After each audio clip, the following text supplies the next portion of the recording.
Now that we've connected the outputs of the mixer to the destinations, let's connect our sources.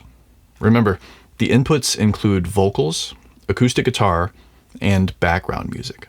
I always start by testing the system with music from my smartphone or tablet, which I'll connect to a pair of microphone inputs on the back of the mixer. And because this is a consumer device, I'll use a stereo DI box.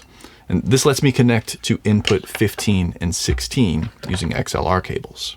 Also, with this being a stereo source that contains both a left and right channel, I'll go to the channel settings in the menu and select 15 and 16 and link them together so that now their faders operate together, as well as the settings within the channel settings.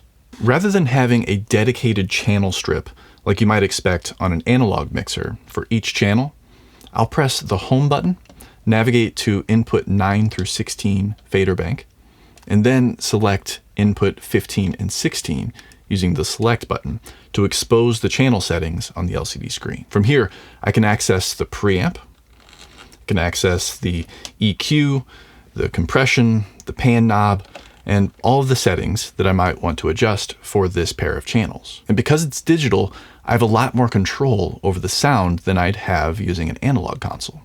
More on that in a moment. Right here on the left side of the channel settings screen, I see the Assign section. This allows me to route the channels to the stereo bus using this button right here, which is already selected by default. With this engaged, the channel fader now sends signals from these channels to the main fader. But before bringing up any faders, let's first check the signal in headphones by pressing the Q button, sometimes called solo or PFL. With the Q button pressed, I can now hear these two channels in my headphones, and I can see levels on the meter. But even with the output level of the tablet at 100%, the levels on the meter are still pretty low.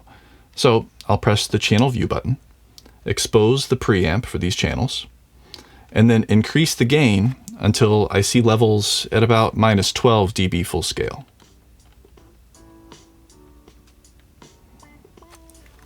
Here, have a listen.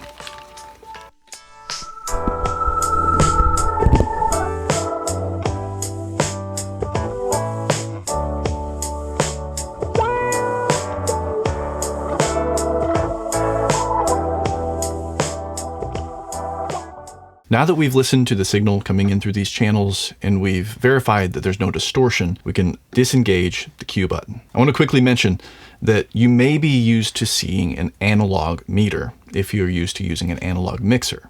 And an analog meter will often have 0 dB as the target point. However, you can see that a digital mixer will have a full scale meter, which is measured in dBFS, decibels full scale. And a dBFS meter has 0 at the very, very top. That's the highest level that can be facilitated within a digital system. So in order to leave ourselves about 12 dB of headroom, we shoot for levels at about -12 dB full scale.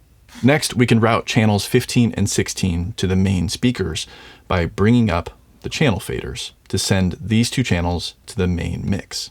However, with the main fader still all the way down, we don't hear anything. So I'll slowly bring up the main fader until I start to hear the music in the main speakers. Okay, once that's verified, I'll pause the music.